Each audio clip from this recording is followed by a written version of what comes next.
comes into the cataract surgery situation. So I'm just going to share some of the things that I do in my practice. So cataract surgery, what are the communication problems in cataract surgery? So basically,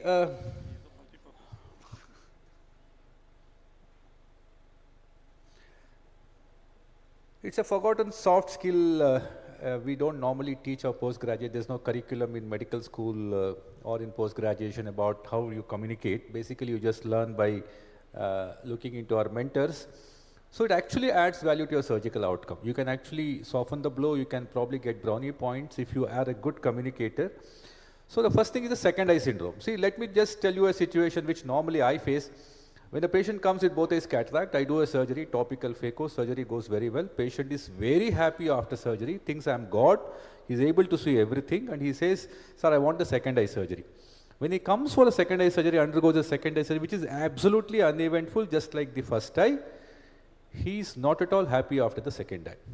He says, sir, the second eye surgery took too long a time compared to first eye.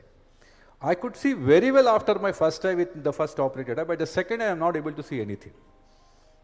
Okay. And he says that when you did the second eye, anything problem happened because I had a lot of pain and discomfort. So why this happens? See, there's a WhatsApp message which says all problems in this world are because of two things. The two evils of life is one is comparing, other is expecting.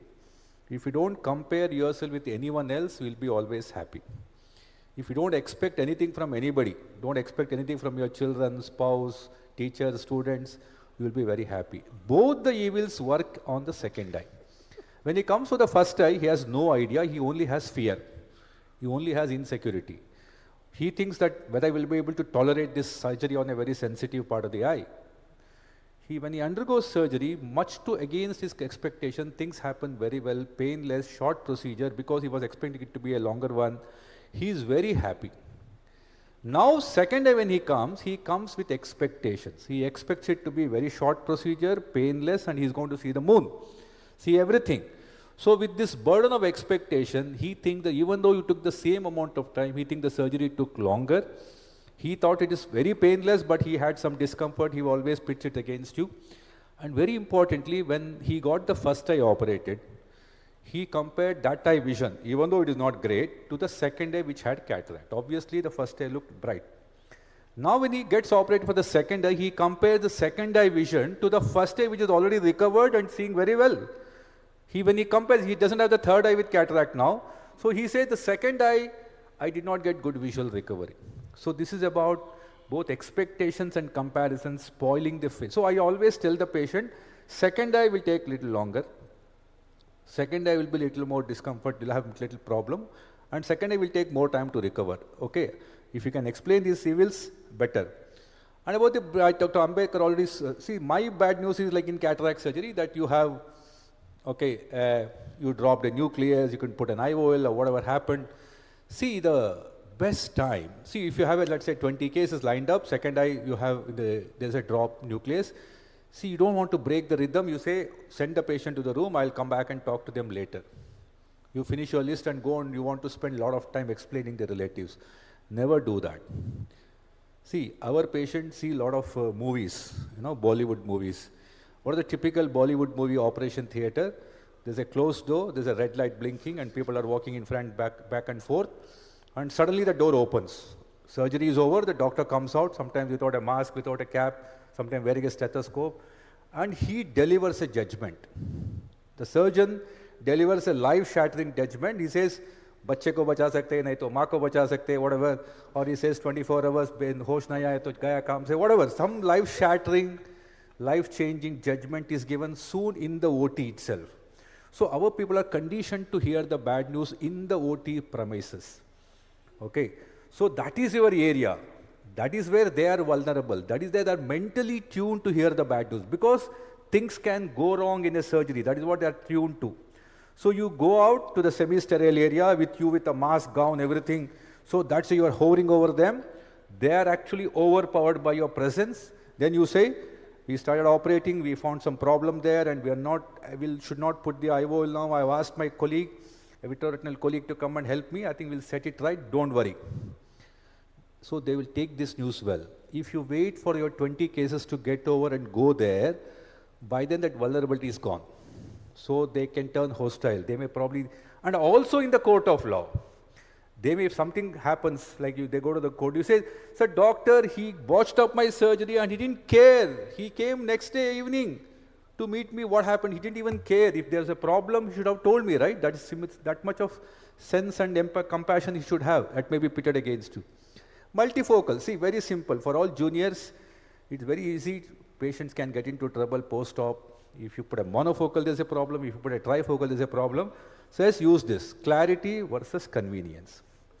Ask the patient, what do you want? You want clarity or you want convenience?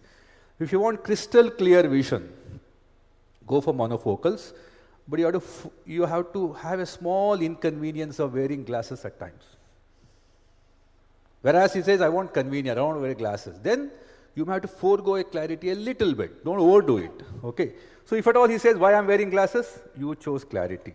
He said, why I'm seeing rings and halos? You say, you chose convenience. So this is a very clear, oversimplistic, but a very useful way of trying to understand how the patient can see the outcomes of these surgeries. See, we always have to have counselors. You have to first counsel a bit, send them to the counselor, let them confuse them, you come back, you convince them.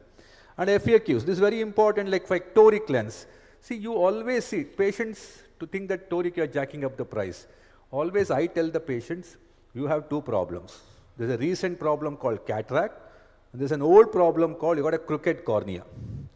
If you want to solve both the problems, then you need to probably pay a different package. I can use a specialized, customized lens for you. If you want that old problem to remain there, you have to wear glasses. I can only solve the cataract problem. So telling that it is your astigmatism, your crooked cornea, probably will not make the patient think that you are overcharging them with some new package. And that is true also. That's the way it is actually. And don't market the IOL. Don't have different packages. If you are operating, this is your price. Ideally, we should have our charges and only the IOL charges should change. We cannot just charge because it's an imported Indian or something else.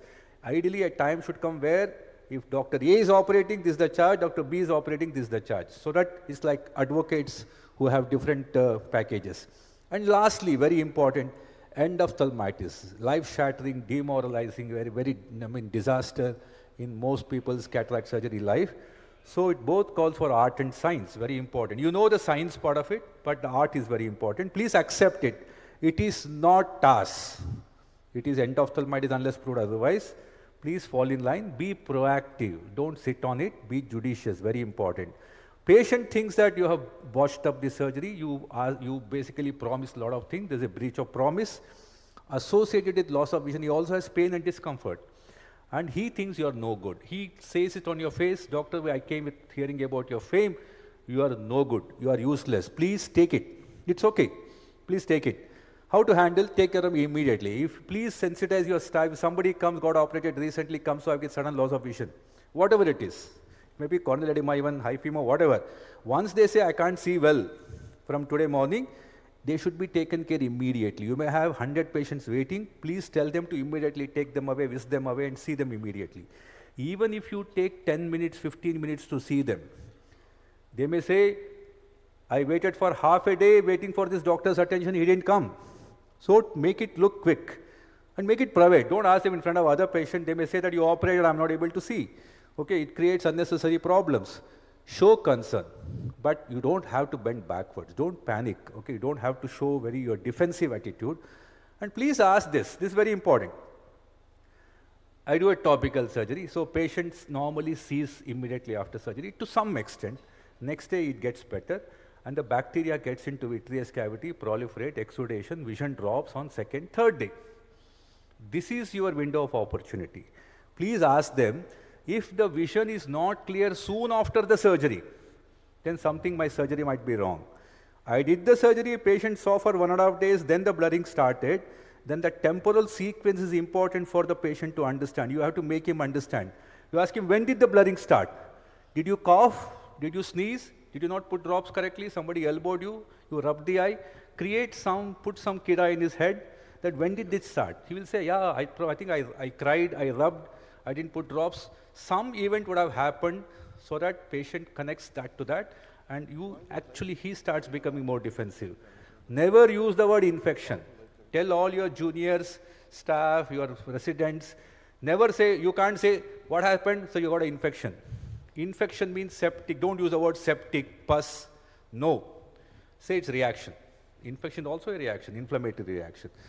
Keep it as, treat the reaction, don't say infection, don't despair, don't agitate, okay, and take the hostility head on. See, important, don't overreact. Natural course, patient denies it, becomes hostile, later falls in line.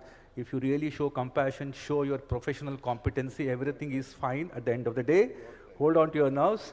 In India, we don't have too many litigants, thanks. Medico-legal issues, you may be right. A lot of doctors win their cases in endophthalmitis cases, but please prevent it if possible with good communication. Anticipate, keep all the law is the slave of evidence, keep every record, keep it clean. Very important, hire a good advocate, document, document, document. Thank you very much for your kind attention.